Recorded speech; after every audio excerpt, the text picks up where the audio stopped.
You are listening to the Nightly News Podcast, the voice of the Knights.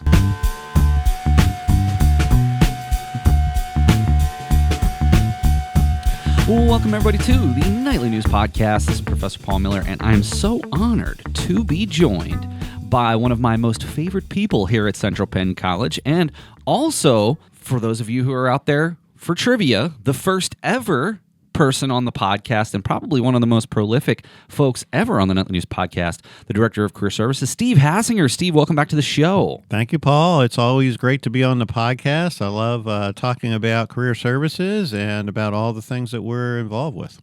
Well, we have a lot of things that we're involved with, and we're specifically going to be talking about a presentation that we are going to be giving on May 21st and 22nd, just the 21st, but the conference itself is the 21st and 22nd, through the Pennsylvania Association of Colleges and Employers annual statewide conference that's going to be taking place at Toft Trees Resort in State College. So we're going to talk a little bit about that presentation and share with you some of the things that we're going to be discussing with the group. But, Steve, I have to start off at the top, and really the thing that both you and I have been so involved with over these past couple of months, and that is Knights baseball. Steve was one of the color commentators of Knights baseball with yours truly this year. So I just wanted to start off by saying, you know, what are some of your impressions of the season that was for the Knights that culminated with an ESAC championship, their third consecutive ESAC championship? Well, as you know, I'm a big baseball fan, so whenever I have an opportunity to participate in the broadcast, I love doing that, and I think we make a good team working beside you. I enjoy the color commentary aspect of it. I enjoy listening to baseball on the radio. I still listen many times on Sirius radio or even on AM radio occasionally to get a good game, but it was a great season. I think one of the things that really impressed me, and I mentioned this on some of the broadcasts, was just the contributions across the board. You know, we've got some stellar seniors that are going to be graduating, but a number of incoming freshmen and really everybody on the team had contributions across the board. And that was really nice to see. And to me, that's what it means to be a team. I mean, even you look at a team like, for instance, the Yankees with Aaron Judge. Obviously, one of the best players of his generation, doesn't necessarily equate to a winning team. Of course, they've made the playoffs with Judge, but it's not like the Dodgers where, yes, you can point to Shohei Ohtani, but they are up and down, you know, have a unbelievable 26-man roster. So my point here is that, you know, for me personally, it has been one of the best seasons that I can ever recall. Not necessarily the weather when we were out there, right, Steve, because we would either get 40 degree and, you know, dreary, or 75, 80 degrees and no clouds in the sky and getting sunburnt. But just to get to watch this team grow and mature, you look at some of those senior leaders. You know, we're not going to call out anybody specifically because we've had the chance to do that on the podcast previously. But, Steve, what I love most is your knowledge of baseball. And that's one of the things that, you know, initially when I was looking for somebody to step in to call some of these games, obviously you were the first person I thought of. And even though you'd never done this before when you started a couple of seasons ago, right, you jumped right in and you were like a natural from the beginning. I mean, what do you attribute that to? I mean, you said about listening to baseball, but just listening to baseball is not enough to get you to be able to call a game. Well, and I think that is a big part of it, though. You know, just really kind of being a student of the game. You know, I played when I was younger, but I did not play on the high school baseball team. I was involved on the golf team at that time, and at that time the golf season and the baseball season happened simultaneously, so I couldn't do both. After I graduated, of course, they moved the golf season to the fall, and I could have done both, and I would have enjoyed doing that. But I have just always been a huge fan of baseball, and you know, just really listening over the years. I mean, you go back to, you know, Harry Callis and Richie Ashburn as a Phillies fan, and you know, we've just recently lost Bob Uecker, you know, great announcer, and I really enjoy that aspect of the game, and you know, trying to be able to paint a picture. Now, in our case, you know, we're live streaming, and you can see the game, right? So it's a little bit different than calling it on the radio, but I just really enjoy being around the game and being around the team. We are almost sort of, for lack of a better term, also sort of de facto members of the team. And I'll tell you, areas of the most pride for me personally is when I get to talk to the guys on the team and how much they sincerely appreciate what we do and the professionalism that we bring to the commentary. And really, to me, and this is just my personal opinion, and maybe I'm very biased when I say this, but I think our broadcast is one of the best in certainly our ESAC conference, but also one of the best in the entire USCAA conference. And we have sort of set the standard for the broadcasts all across the conference, and I think that that's something to be really proud of. Well, we've had people come up and tell us that. We have fans, Steve. We do. How about that? And it's not only our players, but the last broadcast that I did with Penn State Fayette, I had one of their players approach me before the game and say, is this going to be live streamed, and how can I see it? How can I access it? And, after he walked away and I thought about that, I thought, this is probably the last big organized baseball game he's going to play. If he's a senior, they were not going to the Small College World Series. They weren't going to the ESAC championship game. And, he may play, other pickup leagues or whatever, but this is probably his last college game. So he could go back and could experience that by watching the recording, obviously. Absolutely, and they will be on demand on the Nightly News Media Club at Central Penn College YouTube channel. Just click on the live tab and you can see all of our games. I'm also going to put together a playlist of all of the Knights baseball games this season, and I'll be sharing that with the campus community. So, Steve, again, I just wanted to thank you so much for stepping in. And again, it's a fun part of our job, but it's a very small part of our job, but it's one that we greatly, greatly appreciate. And Steve, I wish I could have had you on the ESAC championship game, but I didn't want you to have to make that long trek down here. But we got to do several really awesome games, and I once again do want to appreciate and thank you for calling the game without me. The first time a baseball game has been called without yours truly, because I was down in New Orleans at a conference. And I had a new appreciation. I mean, I always saw the hard work that you put into the setup and all the things that happened before the game as well as after the game. But I got a new appreciation when I was the one who had to set up. And of course I went with the one camera setup as opposed to three cameras, so it wasn't quite as detailed, but there is a lot of work that goes into it. And for both of us, it's obviously a labor of love. Well, Steve, again, thank you so much, and look forward to having you out there again next season. See if we can make it 4 in a row. Well, all right. The main reason that Steve and I are here on today's podcast is because of something that is also very near and dear to our heart, and that is PennACE. PennACE, again, the Pennsylvania Association of Colleges and Employers. Steve, I want you, if you would, to just give us a bit of some background about the PennACE organization, and then I'll kind of talk about how I started getting involved with you and Kristen Fike as part of presenting at this conference each year for the past, I believe this is 4 years now that I'm going to be presenting, if I'm not mistaken. I think you're right. Yeah, I've been involved with PennACE for about 22 years now. I've been working here for 22 and a half years. So, joined that organization shortly after I started working here.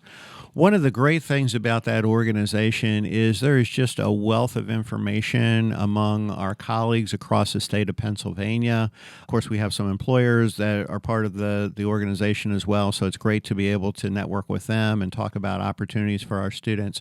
But one of the things that I've really appreciated is just having those mentors, if you will, across the organization throughout the years that I could pick up the phone and give them a call or shoot them an email and say, hey, I haven't experienced this before. What are you doing about this? How are you handling this?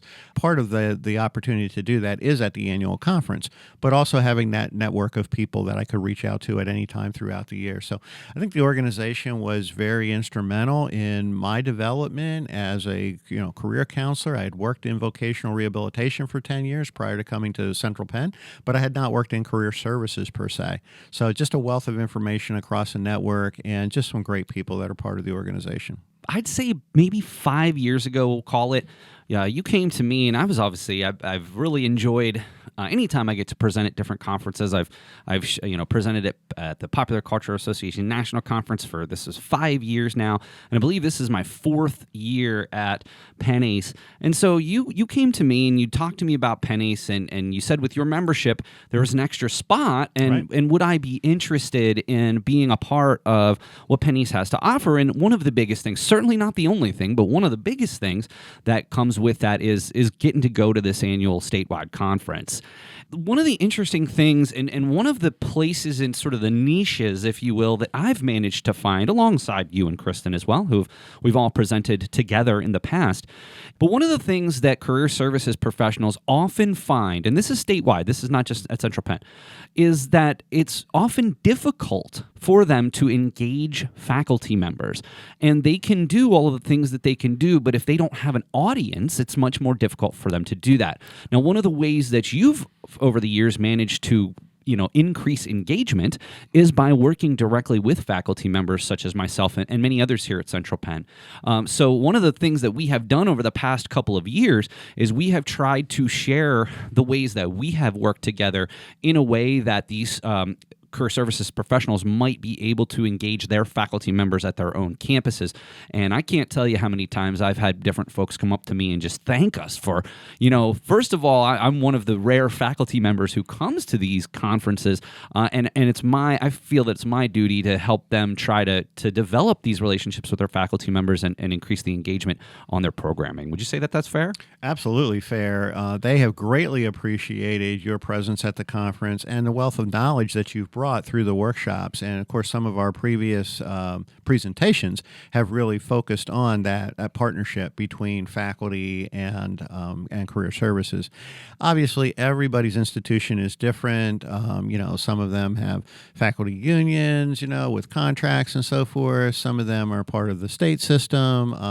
Some of them are small. Some of them are large. So everybody's situation is going to be a little bit different. And when I go to these conferences, I may go to a workshop that somebody from the University of Pittsburgh is doing, and I can't obviously do what they might be able to do with the number of people that they have, but I can usually take a nugget of that I can apply here. So hopefully the workshops that we've done, the presentations that we've done in the past, have been useful and are being implemented. But I am very fortunate here at Central Penn College. We are a career-focused institution. So we have faculty who buy into that and who support that on a daily basis. And, no greater faculty champion than yourself, which is why when we had a membership that was good for up to 4 members, and we only had 3 of us in career services, it simply made sense to go and say, hey, would you like to be the 4th member on our organizational membership? And I got to tell you, it's been one of the most rewarding conferences to go to for myself professionally. Not only am I getting to present, which is very important, and I take it very, very seriously, but the relationships that I've been able to make through the PennACE Conference, now it's just like old hat. Now it's just like, I already know my people and the people that I've gotten to know over the years, and it's really...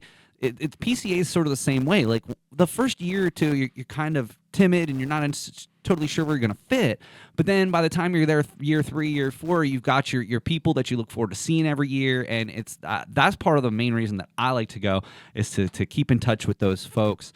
And last year, Steve, I won the PennACE Excellence Award, and it was probably one of the most amazing things. Unfortunately, because of my teaching schedule, I was only there for one of the days, and so I missed the actual presentation, but I tried to write like a really nice letter that they read, and I was so honored that I was able to make such an impact in such a short period of time, and it's something that I cherish very much in my career. Yeah, relatively new award for PennACE. I think that might have been the 2nd or 3rd year that we've given those awards. And they are given to somebody who has made a contribution, to the profession, maybe above and beyond, what their normal role would be. So you were certainly deserving of that, and we were thrilled to see you receive that honor. Well, it meant the world to me, and I just wanted to thank you again so much for introducing me to these wonderful folks, and is something that I'm still super passionate about.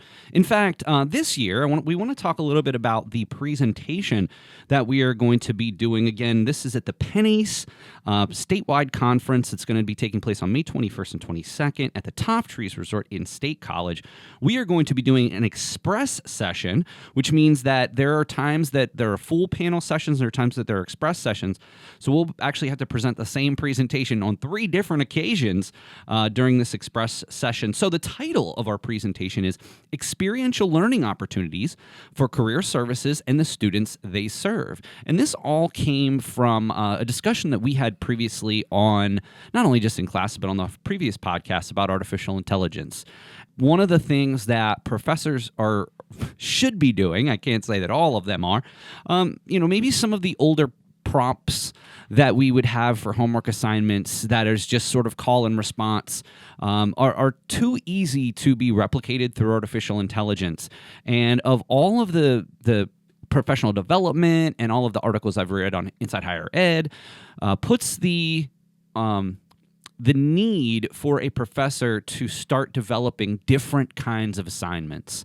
And so I've always believed in experiential learning. Years ago, I had a job shadowing project that I have since integrated into our curriculum. Obviously, I'm very big into internships, as are you. So one of the things that we wanted to try to do this year in the face of that is trying to share with the folks at PennACE some different types of experiential learning opportunities where the students can actually go and either do a micro internship or a job shadow or even a service learning or community-based project that will allow them experiential learning. So it's not just testing the knowledge that they have, but helping them develop new experiences. So first, Steve, talk a little bit about how experiential learning can be integrated into career services, and then we'll follow back up with maybe some of our own experiences. Absolutely. So, first of all, one of the probably the biggest thing that I hear from new graduates who are out there looking for their first job after college is, everybody wants experience. Well, this is one way that you gain experience while you're in college through these different experiential education opportunities. And obviously, internship is one of those. Here at Central Penn, everybody has to do an internship or a capstone project towards the end of their career. So the internships are extremely important. And, you're applying what you're learning in the classroom. But we also want to focus on some other types of opportunities. You mentioned job shadows, which can be extremely important. And all of these experiential learning opportunities are a great way not only to really cement that this is what I want to do, but sometimes for the student to figure out, okay, that's not what I want to do, right? And that's extremely valuable to learn that now rather than while you're out on the job. And it might not be that you're going to change your major, but you might be changing the focus within the major. So, we have things like internships, like micro internships you mentioned, which are just a small stint at a time. Everybody is busy, obviously, but they are becoming more and more popular projects for a business. So, maybe it's a business that needs to develop a website and they don't have a webmaster or anybody that can do that. Maybe it's a social media push that they need to do or clean up their social media or use it more effectively. And that might be a class project that somebody could do. Right here at Central Penn, we have RAs, residential assistants, and what a great experiential learning opportunity that is, because they are in the residence halls. They have to, deal with roommate issues, conflict resolution, team building. They're doing programming for the people in their residence area. So, that's not something that takes a lot of extra money or anything like that, but being able to work with those students a little more closely and really help them understand what they're taking from those experiences. One of the things that I have tried to do in terms of this experiential learning is, and the reason that we're presenting on this is because we both have had various interaction with these types of things. So, for instance, to your point, Steve, I have a class, Communication 265, Organizational Communication and Leadership, and that is where we have embedded job shadowing into that class. So for our on-ground students, we ask them to actually go physically to a site. For our online students, they are welcome to go physically to the site. They also can participate in an interview, an extensive interview that interviews somebody in a position that they would like. And I'll tell you, I always pull feedback when I'm done, and the feedback is always positive. But to your point, on many occasions, the student says, you know what, by doing this, I now realize that I may want to sort of shift my focus. So obviously, most of the time, almost all the time, we hear very, very positive things from the students. But to your point, in business, in communication, there are so many different facets of it. So if the particular job shadow that you go to doesn't necessarily align with what your career interests are, that's actually a good thing. I think on the surface, someone might say, oh, well, why would not liking the job shadow? Because then instead of going out and just sending your resume to every single job, like you have a much more of an idea of the sort of area of expertise that you want to continue to pursue.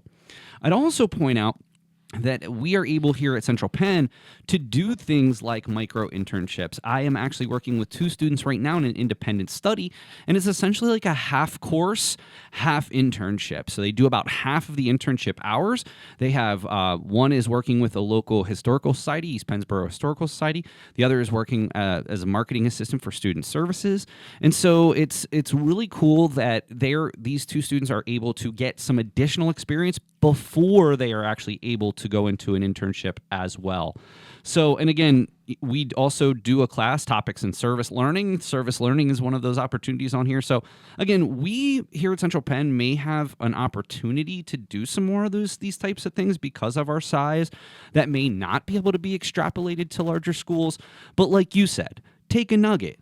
Maybe if it's convincing an organization to start developing job shadows, or maybe the career services professionals are able to compile a list of places that would be willing to host a job shadow that they could share with a class that's in that field, and maybe make those connections as well. So, Steve, your thoughts about how, especially in this case, career services can work with faculty members to help develop and facilitate this experiential learning opportunities. Well, I think one of the things that we've talked about in some of the presentations that we've done at PennACE are, taking a look at that class description. What are the learning outcomes of that class? And familiarizing yourself with what those learning objectives are, or the program learning objectives for that class. And, we are contacted many times by employers with these kind of opportunities. Hey, do you have anybody there who could develop a website, who could help me with my social media, who could help me preparing my documents for my taxes. I mean, whatever it might be, all right? So being aware of the courses that are running and the faculty who are teaching those courses, and being able to go to them and say, look, here's an opportunity that we became aware of. We think this might tie into this class that you're teaching next semester, next term, and really talking to them about that and seeing how we can help to make that happen. Well, Steve, I can't wait for the opportunity to present at the PennACE Statewide Conference on May 21st and 22nd at Toft Trees in State College. Again, Steve, it really means a lot to me that I have the opportunity to work with you on these types of things. Of course, we're friends. We get to work on other stuff like baseball. This is really cool because it helps us see this intersection where faculty and career services really could and should collaborate more, that we just don't see at every institution. So, Steve, thank you so much for having me, working with me on this. I know it's just one more thing, but it's something that's really important to me that I present every year alongside of you. Yeah, I look forward to it. And again, my peers in career services across the state, I mean, they love having you there because they love hearing that faculty perspective and, getting ideas for how they can better engage with their faculty. And obviously, we're all trying to, drive the success of our students. That's what it's all about. Steve, just 2 quick things I want to talk about. Of course, the Career Closet is something that you're basically all the time doing. If any of the students would like to come out and check out the Career Closet, you can always email Steve Hassinger at centralpenn.edu. And another big event coming up here in September. I know we're not even out of the spring term yet. We're going, this is toward the end of the summer term, but definitely want to save the date for. That's the Business Partner of the Year breakfast on September 11th. Steve, any final thoughts about either of those aspects from what you have going on? Well, yeah, absolutely. And we typically have 2 days throughout the year where we have a clothing giveaway day. But as you said, the closet can be accessed at any time. So whenever anybody has a need for professional clothing, maybe to prepare for an interview, maybe it's a class presentation that they have to make. I know you sent students already because they've got to dress professionally for a presentation that they got to do. And a quick shout out, if you're in the research exhibition this year, I'm going to be bringing my class over as well to check out the career closet, because the research exhibition, I'm going to ensure that they are dressed formally for the research exhibition. So if you're participating in that, reach out to Steve as well and check out the career closet. Yeah, we love it. So yeah, you don't need to wait for a clothing giveaway day per se. You can contact us at any time and you can come and check out what we have in the career closet. It is an actual closet, a walk-in closet. I think we've got around 600 or so items in there, so lots of things to choose from. And then Business Partner of the Year, breakfast, my favorite event that we do throughout the year. It is a sit-down event from 8:30 to 10:30. Won't get into the full agenda have you here. on over the summer, don't yeah, worry. Yeah, absolutely. But just a great way to be able to, again, network with students, faculty, staff, business and community, and alumni. Well, Steve, as always, it's greatly appreciated, not only for our collaboration, but all of the hard work that you do to help our students transition from school to their first positions, and, of course, alumni members transition from one position to another. So, as always, I can't thank you enough for all of the things that you do for our students. Well, and I appreciate all the support that you provide to us as a faculty champion. I appreciate that. And again, thank you so much for being the voice of Central Penn Knights baseball alongside me. It was another amazing season that culminated with the three-peat. Yeah, I love it. Again, we're very passionate about baseball, and it's great to be able to do something you love and to get paid to do it. We don't get paid extra, but we get paid, to move our office outside into the sun or the cold, depending on what the weather's like. Depends on what month you're talking about. All right, well, Steve, as always, we greatly appreciate it. And again, we'll be giving our presentation May 21st and 22nd at the PennACE Statewide Conference. All right, well, I want to thank the Director of Career Services, Steve Hassinger, for joining us today. But this is going to do it for this episode of the Nightly News Podcast. We'll see you again next time. Greetings, Knights. This is Sir Will, your mascot, and you're listening to the Nightly News Podcast. Huzzah!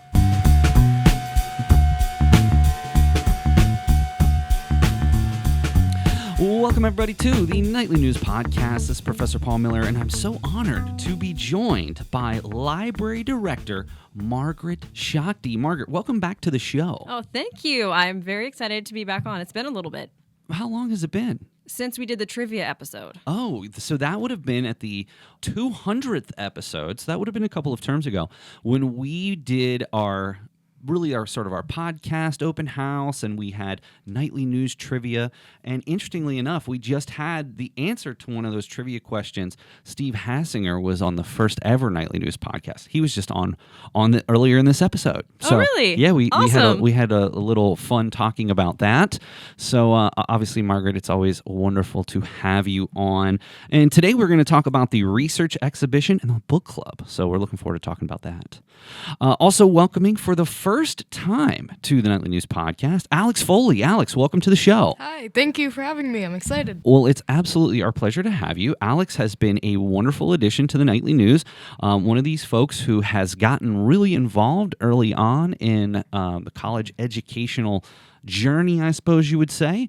And we really appreciate you being a part of the club. So far, what have you enjoyed most about the Nightly News? I really enjoyed the film series that the Nightly News puts on. I thought it was really cool last time. It was really fun. It was great.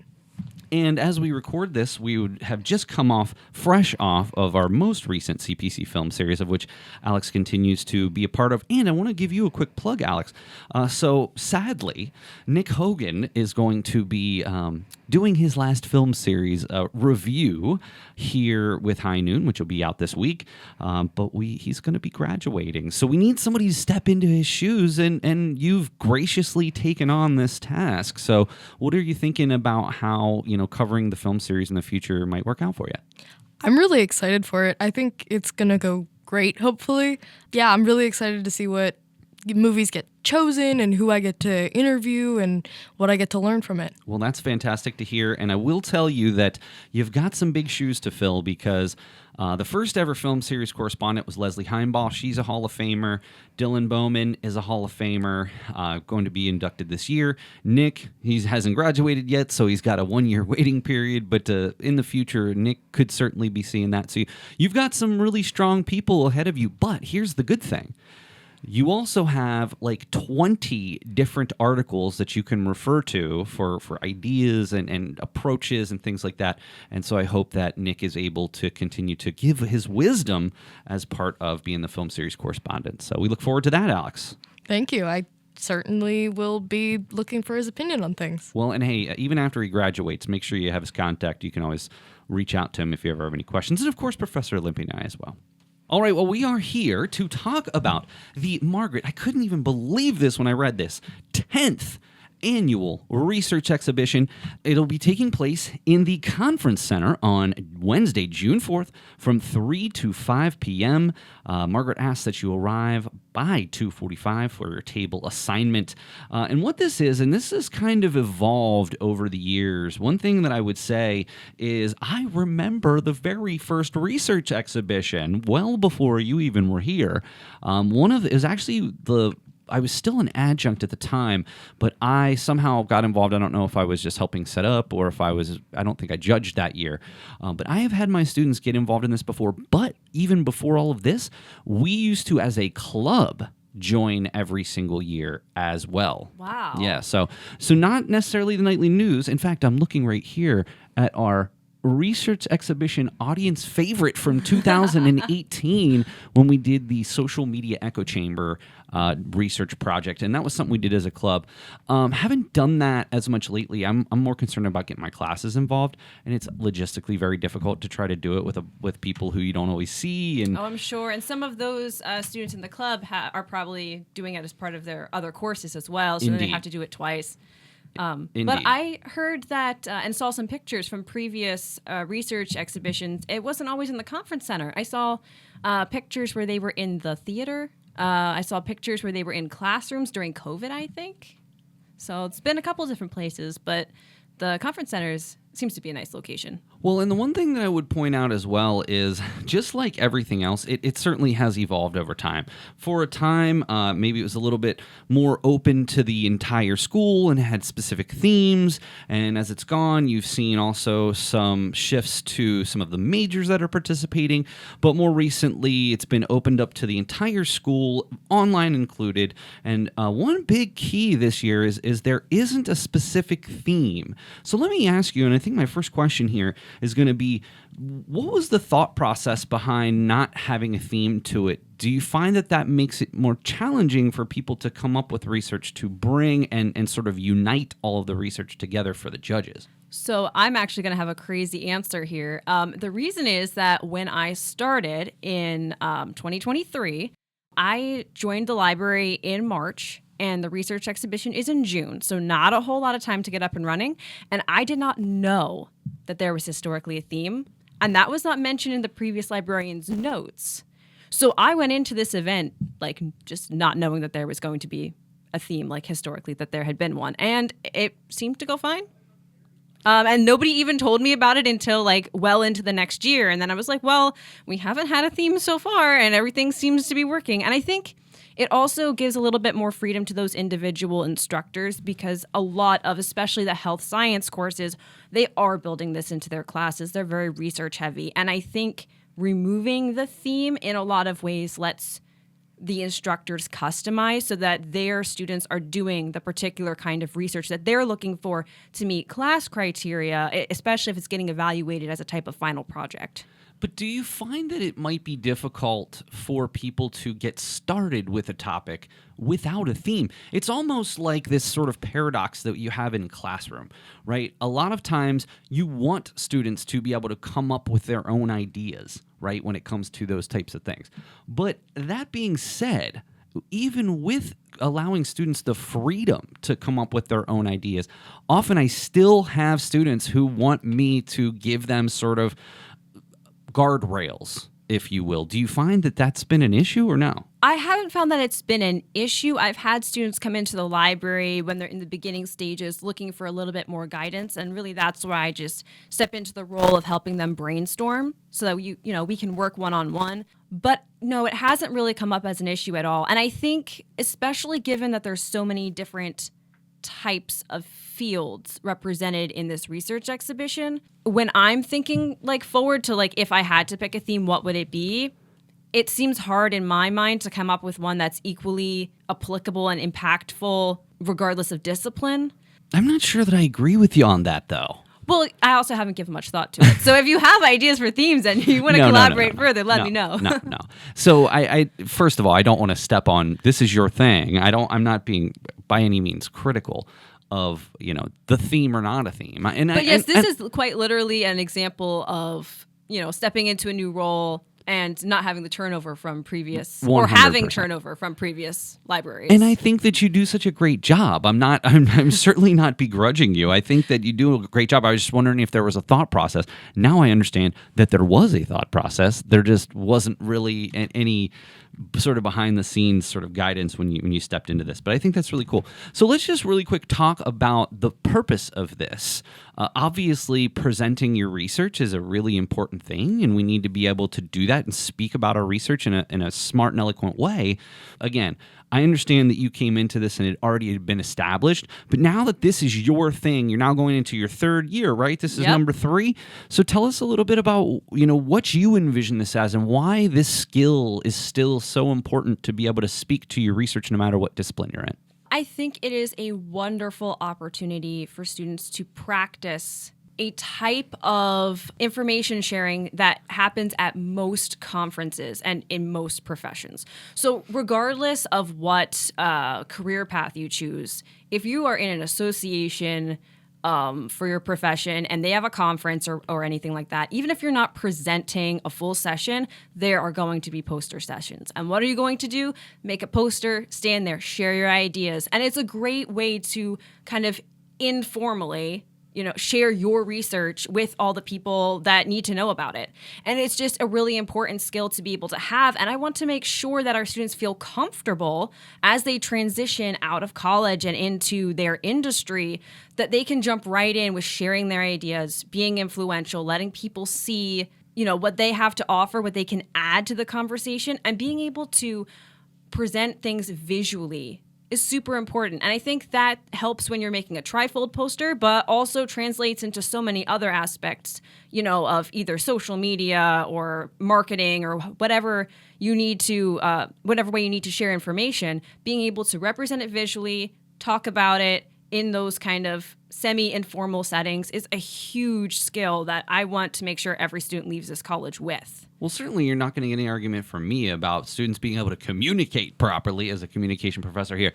But it's interesting that you say that because, again, earlier in this show, Steve Hassinger was on and we were actually talking about our conference presentation that we are literally getting ready to do.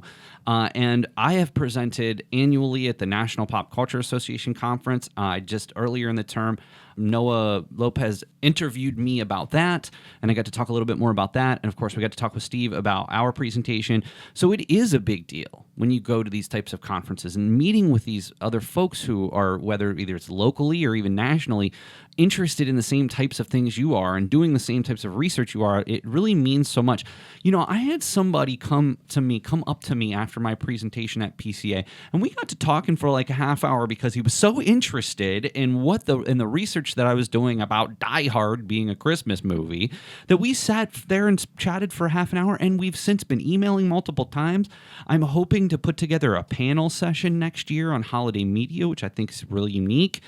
So I'm out there putting some feelers out there to see if I can get some other presenters on this panel.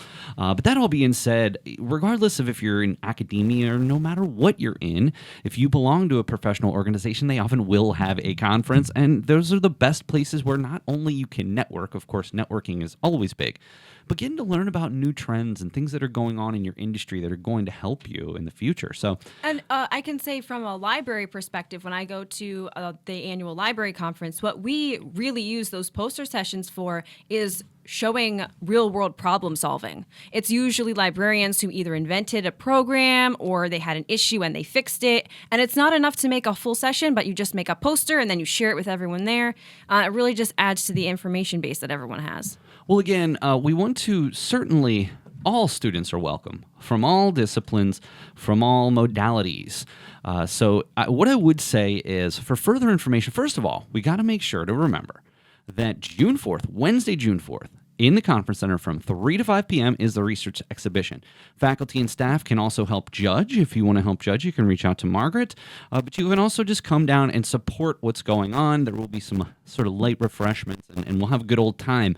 But if you want to get involved, here are some important dates. May 5th, which has already been passed, so registration is now currently open. All of the information. There's a template on there. There's handouts. You can register there.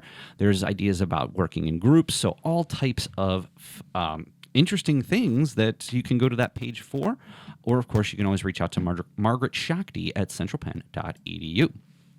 And it's interesting that you can also compete online or in person, and you can participate on a team or solo. So there's options for everybody. That's fantastic. All right, well, I do want to move to just a few more things that's going on in the library this term. And I want to switch to the book club, which has been going on for quite some time. The book club meeting will take place on June 17th at noon. And this term's reading is Everything is Tuberculosis by John Green. So let's talk a little bit more about the book club. Where did this idea come from? How has it been going so far?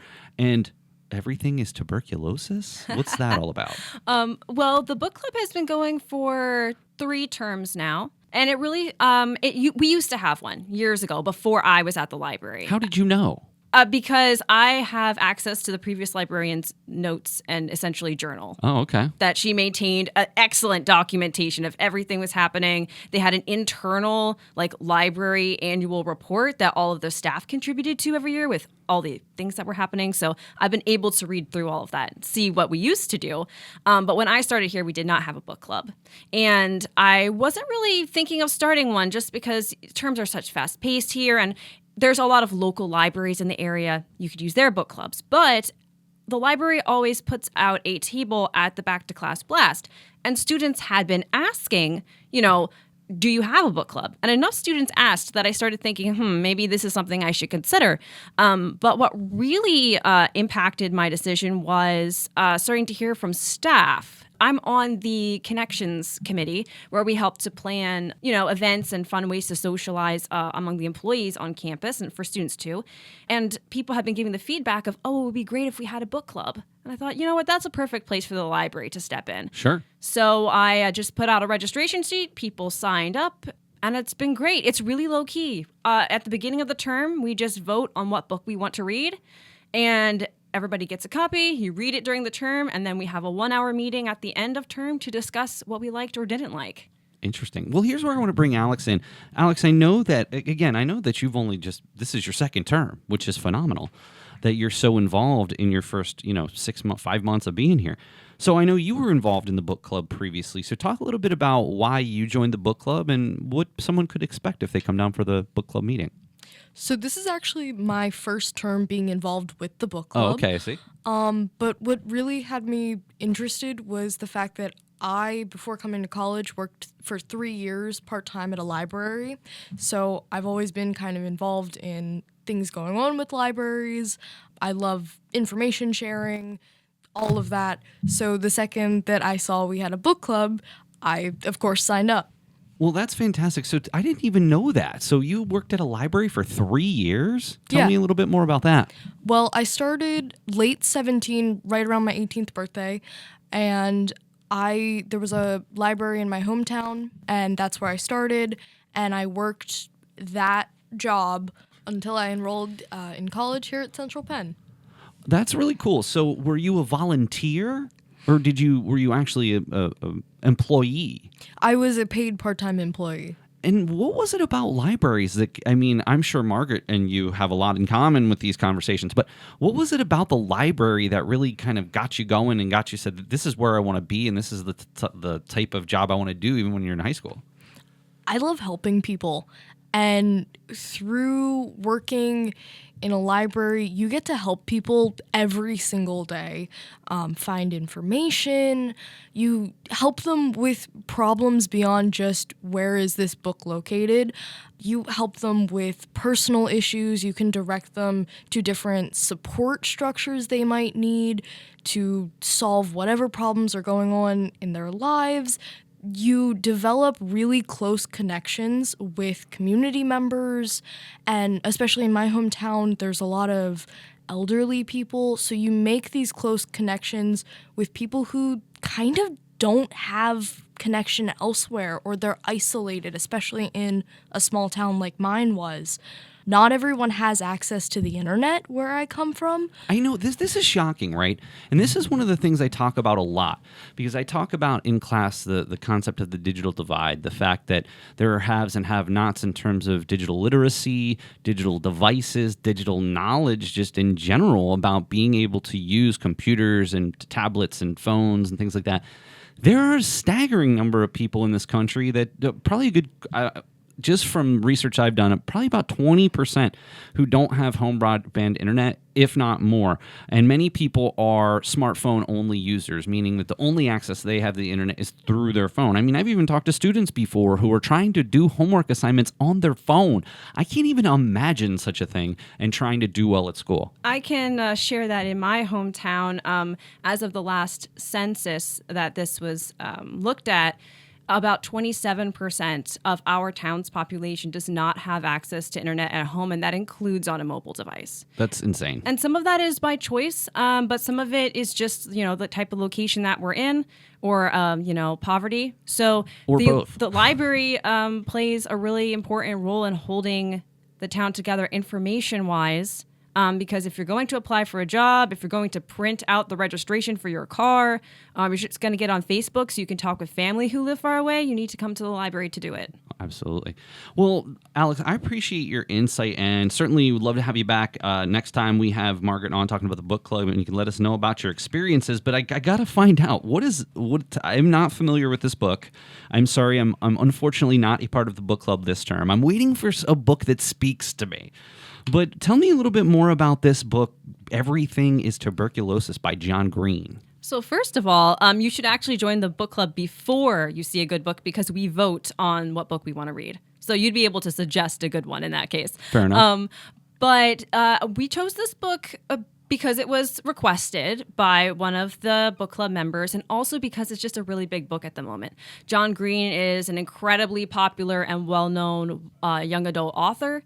This is his first time branching into nonfiction writing, but there's been a lot of publicity surrounding this book, and especially in the healthcare field and area. There was a huge campaign that he helped run to decrease the amount of cost for tuberculosis cartridge testing over in Africa, negotiating with the pharmaceutical companies who produce these to get the price lowered. And it was like a grassroots campaign that had a huge impact. And so that's one of the reasons we picked it. And also because we have some members of our book club that are just interested in tuberculosis. Nikki Marhefka, who's one of the instructors here, spent a good amount of time working in a tuberculosis lab. Oh, wow. So, yeah, and one of the things I know for me is, for whatever reason, I love fictional programming, television, movies. I pretty much only read nonfiction books. It's just a personal preference. I couldn't even tell you. I mean, there are some authors, fiction authors, that I do appreciate, but I got to be honest, I'm a little bit out of my reading game because, I just finished this PhD and I was reading books every single week. So maybe this is something for me to get back into as we go. Well, I do want to thank you for chatting about the research exhibition in the book club, Margaret, but there's a couple of other things that I just want to give a quick shout out to. First of all, you're going to be doing some open research nights. There will be one on May 14th, but also May 21st. This is in collaboration with Student Services, and there's also going to be babysitting available. So this is really for not only our on-ground students, but also our online and evening students as well. Tell us a little bit more about this open research night. Yes, it's mostly geared towards our anatomy and physiology students. That class, anatomy and physiology 1 and 2, is one that you either pass or you don't. And a lot of times it's that hurdle that students just that's that one hard class, you know what I mean, in the program. And a lot of them need extra support as they're completing their big projects that they have in week 8.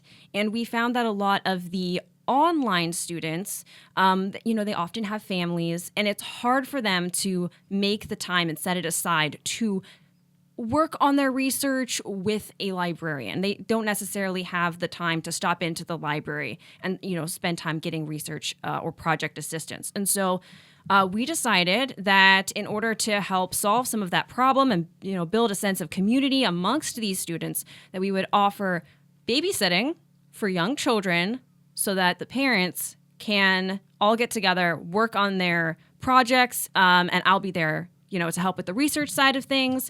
And I'm really excited. We already have a bunch of people signed up. Right. And I'm looking forward to it. It's going to be a lot of fun. It'll be interesting, that's for sure. All right, you're also having the Open Poetry Night on May 27th, something you've been doing for quite some time. Quick plug for that.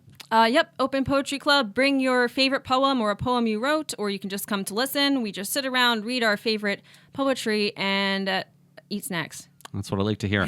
Well, it sounds like that you are certainly keeping busy this term between the book club, the open poetry night, the research nights, and, of course, the research exhibition.